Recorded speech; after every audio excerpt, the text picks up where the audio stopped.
Hey, what's happening, my friends on YouTube? Hope you guys are doing well today. So I'm just going to do a little bit of a video recap of a little bit of action, of some action that took place today. So this is my trade log for the day. You can see there's one large loss there. I'm going to talk about that, and then I managed to make it all back a little bit later. So I'm pretty much flat on the day, just a little bit positive. I traded some options after I had this loss. Now, the reason I had this loss, all right, if you've been watching my videos, you know I focus a lot on having a very mechanical system. What ended up happening was the system broke for a second and my stop wasn't attached, and that was the trade that went wrong when the stop wasn't attached. And guess what? The market sold off drastically at that exact moment. I got stuck in a long trade, and then I was stuck holding the bag. So I was down almost 200 points on this trade particular, and we got a bit of a relief rally afterwards, okay? And I was watching this relief rally very closely. I, in fact, wanted to hedge myself with some puts. I wasn't able to, not enough equity in the account to do that. So what ended up happening was, as we approached, it was specifically this 468 all the way up to this, say, 490 to 500 zone that I was watching very closely how the price action was reacting. And because of the event that had occurred earlier in the session, the odds became much higher that we would see further selling because of the amount of people that ended up getting trapped in this general area, okay? So this drastic sell-off took a lot of bulls to think that this market had more upside to it, and then the big seller came in, shook them all out, and we saw two massive legs down. And guess what? When we reach some form of resistance, as soon as the market turns, all these bulls who are left holding the bag up here, they're going to start to panic even more and probably sell even more, which add to the amount of selling that takes place in this market. I took that bit of insight to my advantage, the fact that a lot of bulls got trapped here and that we would probably see a bit of resistance around this general area. And I managed to get myself into some puts as the market popped up to here, took some profit here, and then I managed to capture this large move down here, and that's where I got out of the last of the puts. And yeah, in hindsight, of course, fine, but I'm happy I got out of that position, all right? And I managed to get out unscathed, so give me a break there. All right, so let's get to this. So we'll just look at my screen for the day. This morning, first thing, we were seeing this accumulation at 500. And you can see there's a large amount of contracts that were just continuing to trade into 500, and the thing never lifted. Now, when it lifted, just take a look at what happened when the market lifted. On the moment that it lifted, I was not at the desk, but I'm happy I recorded it so I can go back and watch it now. So again, 1,800 contracts at 500, and just watch how the market react here. It's around 9:15 a.m. So here we go. We got some more contracts trading into 500, and then boom. So they got rid of the offer and they let it lift all the way to 517, and big lift, right? And then the thing just continues to trend higher.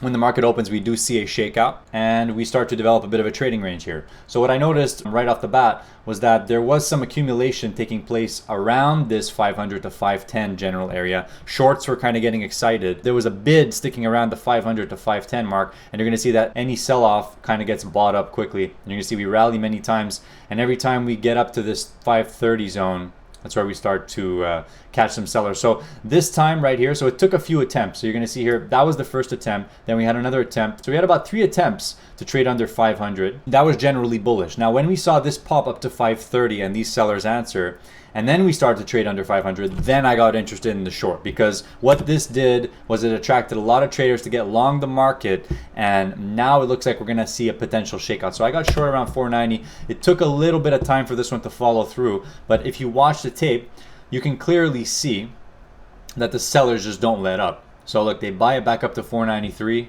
and then back down to 87. Try again.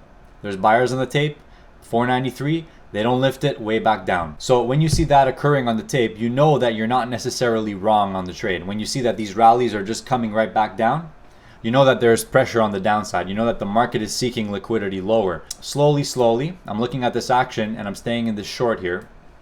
My stop is clearly in at 499.50. I'm watching closely here. The same thing's repeating, and then we start to see lower prices. There's clearly some downside pressure in this market, and then we smash it lower. Longs realize they're trapped. Late shorts come in. So then at this point, I'm looking to grab some profit, and there was a single print that was left in the pre-market session at 68. And guess what happens? The market trades right down to 68 and then bounces right off of that. And that level in particular, that 68.50, was in fact a very important level in the entire trading session. So that was a nice short. All right, let's move on. So the market continues to rally up. Try for these 560s. Can't quite do it. There was one long trade here that I wanted to take. that basically, without going into a million details, that buyer from like 510, because we had rallied, now we're pulling back. That 510 was about a low volume node. It was pretty much a support zone, and there was no supply going into that area. So once we tested it twice and we saw buyers continuing to push above 530, I got interested in the long trade there. The problem with this is as soon as I was in profit by 3-4 points, I put in my break even right away, and then what happens is the market comes back to test it. I get out with a 2-point profit, and then it shoots back up. So it's pretty annoying. That's a tough one in regards to putting in your stops right away. You have to kind of give it a bit of breathing room. Market does retest a lot. And again, that's just something you're going to master over time. Okay, here we go. This was the monster trade. Okay, so we see this sort of accumulation at 543 to 550. Now I'm saying to myself, as long as bulls hold 536 to 542, generally they're in control, which means that this bull trend doesn't look like it's going to stop unless the bears come in and we can't hold 536 to 542. That was my approximate zone. What happened was, we start to trade lower. I managed to get myself long here, expecting a higher low, but we're gonna watch what happens here. As I take this trade, I wanna watch very closely what happened.